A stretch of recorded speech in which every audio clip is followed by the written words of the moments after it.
নারায়ণগঞ্জে উচ্চ ফলনশীল জাতের সরিষার বেশ ভালো আবাদ হয়েছে, এতে খুশি কৃষকরা। তারা জানান গতবারের চেয়ে এবছর সরিষার বাজার দর ভালো, উৎপাদন খরচ বাদ দিয়েও তাদের লাভ হবে দ্বিগুণ।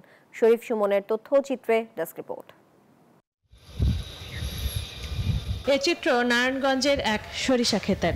আবহাওয়া অনুকূলে থাকায় এবছর সরিষার আশানুরূপ উৎপাদন হয়েছে। কৃষকরা জানান উন্নত মানের সরিষা বীজ, সার ও যথাযথ পরিচর্যার ফলে সরিষার ফলন ভালো হয়েছে। এবছর সরিষার বাজার দরও বেশ চড়া, এতে উৎপাদন খরচ বাদ দিয়েও তাদের দ্বিগুণ লাভ হবে। এবার আমরা সময় মতো বীজটা বপন করছি। কার্তিক মাসে নিয়ম হলো 25 যে সরিষা ফেলে এই দানা স্পষ্ট হইব, বড় হইব।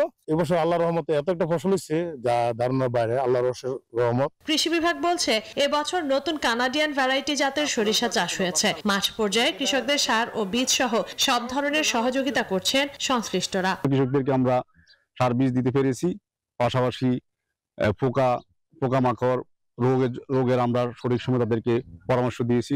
কৃষকরা শুনেছেন, ওয়েদার ভালো ছিল, যার কারণে বাম্পার ফলন হয়েছে। আমাদের নতুন যে জাতগুলি আমাদের মাঠে আমরা অ্যাপ্লাই করেছি, সেই জাতগুলির একটা বৈশিষ্ট্য আছে। সেই বৈশিষ্ট্য হলো এগুলি কিন্তু ফলনে প্রায় 1.5 থেকে 1.8 টন পর্যন্ত প্রতি হেক্টরে ফলন হয়ে থাকে। এবছর নারায়ণগঞ্জের 5 উপজেলায় প্রায় 4,500 হেক্টর জমিতে সরিষার আবাদ হয়েছে।